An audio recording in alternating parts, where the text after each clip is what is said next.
you see the radio station or the TV station, they're broadcasting everywhere, but the positive thing, they will never, ever show it on their television, which is, you know what I mean, which is insane, it's bad, but it is what it is. Like, we move, I do what I do. So for me, if people see me as a bad person, well, it's up to them, but we keep doing what we're doing and want to change Ghanaian boxing. That's the most important thing. These young guys out there, they're training hard, they got their heart, and they need real guidance. And then when they get it, definitely, you know what I mean, who create more world champion. Because looking at the history that we have in terms of South.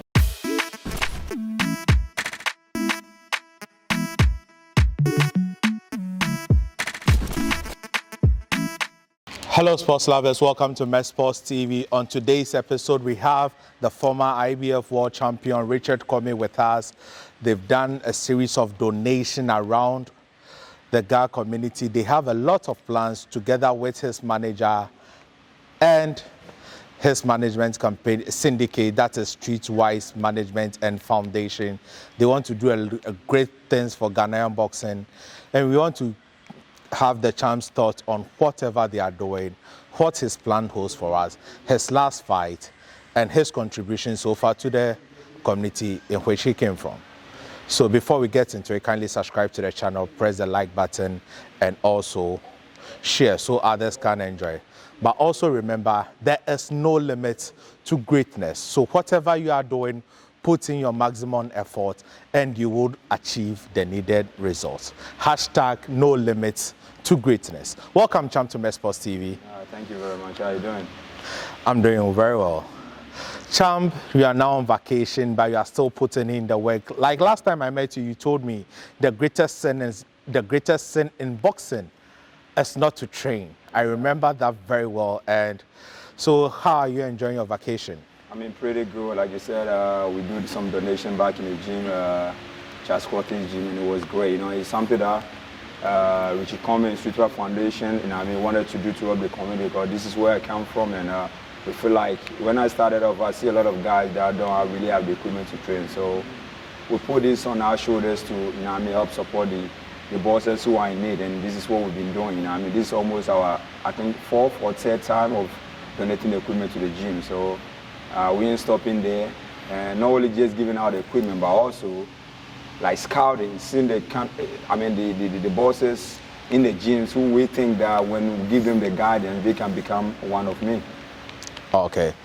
As we are looking forward to become, we are looking forward for Streetwise Foundation to produce the likes of you. In your last fight, let's go back to your last fight. It was a disappointing win. I predicted on my channel that you were going to win by KO in the latter stages of the fight. Between round 10 and 12, you would secure a KO. But that did not happen.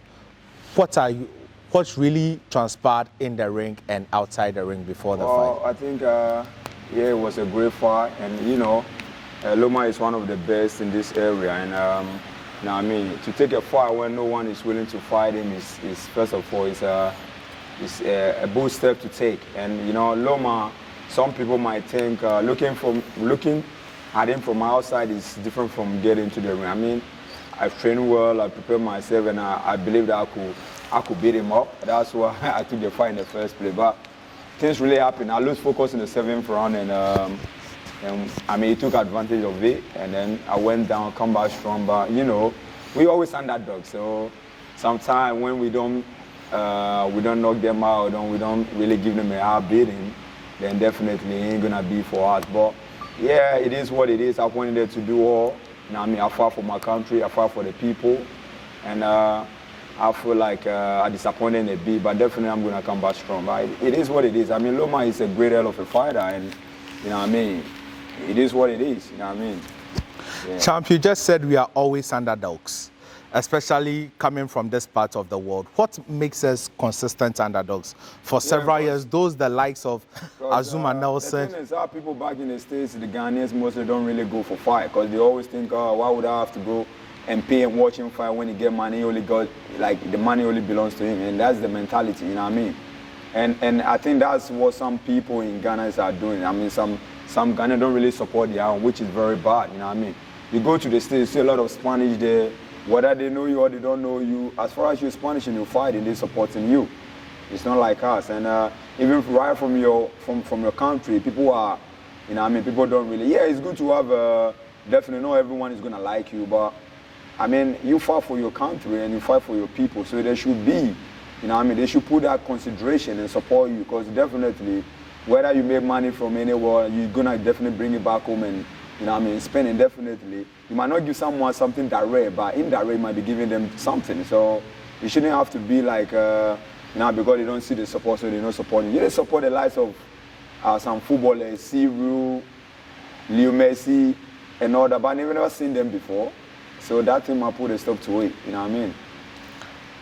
I remember talking to Michael Niyaboy, and he said he was organizing a fight in December 2018. That was 1st December 2018, the same weekend Tyson Fury and Deontay Wilder fought the first fight. And he went to a TV station and they were promoting that fight for free. And he asked them to promote his fight, and they were asking for money. Yeah, exactly. And that's what the media guys are doing, which is very, very bad. Just like you see these people, whenever they see any negative thought about me, you see the radio station or the TV station, they're broadcasting everywhere. But the positive thing, they will never, ever show it on their television, which is, which is insane. It's bad, but it is what it is. Like, we move, I do what I do. So for me, if people see me as a bad person, well, it's up to them. But we keep doing what we're doing and want to change Ghanaian boxing. That's the most important thing. These young guys out there, they're training hard, they got their heart, and they need real guidance. And then when they get it, definitely, who create more world champion. Because looking at the history that we have in terms of South Africa, boxing in Africa, I say, Ghana has got so many world champions. But look at the history. It took us how many? 10 years, 5 years before we get someone who is heading to the to that level, which is insane. It's really bad, and I think it's hard for me as a former champion. I feel sad. It's sad in my heart just to look back and see no one if we're gone. Look, the whole Ghana, we've got so many world champions now. Only 2 of us representing Ghana in the higher stage of boxing. Me and Dobi. Who else? And it's really sad. There should be a couple more coming with fire, but it is what it is. Okay, talking of a couple more coming, we have seen you support, even donate, aside the donation you did at the Charles Cote Boxing Foundation.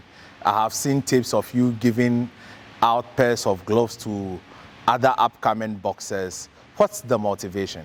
Look, I started boxing, and very lucky for my part. When I came to start boxing, I got everything set, because I came right from the UAE, and I've got everything with me, because I got friends there, and they were the reason why I came to do boxing. So when I came, I got everything set with me, and I train with a lot of people that when you see the glove, the kind of glove they're training with, and it's insane. And how much do they fight here? How much do they get paid? And how much is the pair of gloves and the boxing boots, Even the money they get charged or they get paid when they fight, cannot even buy those pair of them. So I feel like always giving them those things will always motivate them to train.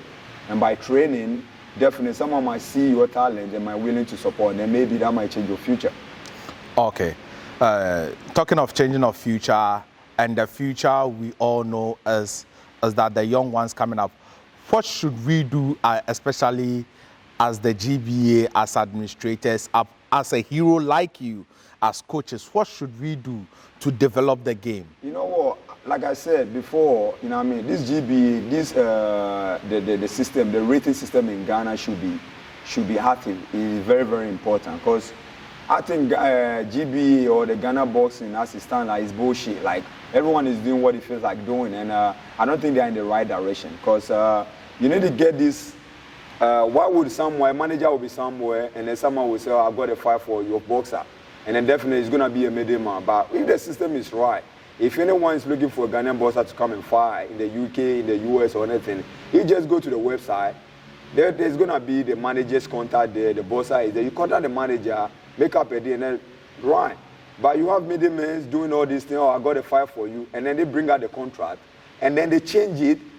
The middleman, the promoter or whatever, get an original contract, they reframe it, rewrite a new contract and give it to the boss. And instead of the boss earning, let's say, for example, the original contract might be $50,000, they might change and make it 10,000, and then they give the boss whatever he get, and they want to share again with the boss. And this is crazy. You see these guys who travel, get charged or get paid in pounds, they come back to Ghana, they pay them in dollars.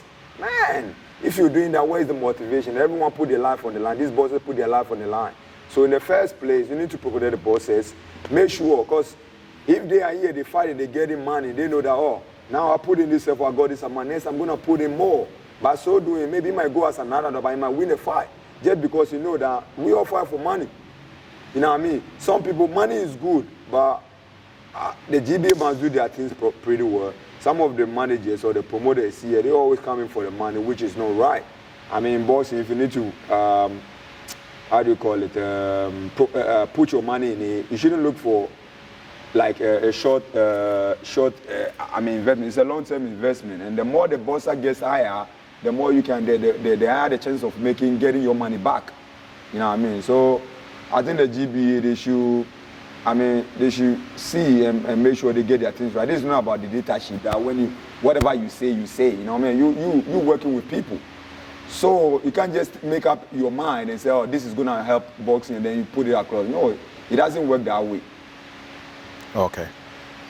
And the GBA they are trying to organize a boxing league. I don't know your thoughts on it. I don't know if you'd be in the country by then to attend or grace the occasion. It's bullshit, so I ain't going to be part of it. What makes it bullshit? Because as the GBA call on the managers and then see with the boss, I heard the managers are gonna pay them only 600 Ghana. I ain't gonna encourage any boss to take part where he's gonna be paid 600. He should know what like inside out of this package that is coming. Sit with the promoters, sit with the managers, and let's talk. But if the GBA is gonna take control of everything and say I'm gonna pay you 600, that's it, then fuck it. I will never ever encourage any boss to take part in it. Okay. So since you have, so what are some of the reforms that should happen in the GBA that will translate in the boxer's life in order to help the boxer to grow? First off, the GBA should, if there are no bosses, there will be no GBA. So the GBA must look for the interest of the bosses. That's the first thing. And also, no member or no coach, no anybody involved in the boxing should be on the board of boxing control. No. If you have some managers who are managing, before there should be something, they will get to know. And then it's like a click. Exactly. So, I mean, the way Arthur coming in as a GBA president is going to change things, but he's the worst ever president for Ghana to ever move. And for me, my advice to the boxers is that, see, any boxer that spend all his life trying to do boxing and he never make it, and then something bad is going to happen to him, or he might think of anything bad because you see, this boxing thing, when a boxer train, and this promoter, these managers, you know what I mean, try to cheat him, don't give him the right things to do. There has been rumors that you need to pay some purse to the GBA. Has that been paid? Why should I pay the purse? So in the first place, this new GBA came to release the ban on me just to ask for money. I've never used, I've never had a Ghanaian license since 2017. So why should I ever pay a commission to them when I've already paid in the US? I mean, what have they done for me to give them money? They can as well go and give a cow or a goat and then they can make money. But I ain't giving nobody any shit or any kobo for my money. Okay, so does that mean that since 2017 that you have never paid any license? I never used Ghana license, and Ghana license besides it's only valid in Ghana, and I don't base here, I don't do anything, I just come for holidays, train, you know what I mean? So why would I pay? And even if I'm considering of giving money for boxing, why would I give it to this GBA? Because I don't see anything they're doing with their own money. I don't see the work they're doing. That's why I should give them my money. I ain't gonna give them my money. I'd rather give it to the boxers, but not them. Okay. None of them know whatever I've been through. So you can't come in because you get what you want to force me to give you what you want and I refuse. Then you're gonna say a lot of bad stuff about me. That's what they deserve. Because if they really think of the boxers, they will know how to deal with them. Okay. Anyone can die in the boxing. If I ever go there, one punch and I got fucked up, would they give me anything? Would they give my family anything? No.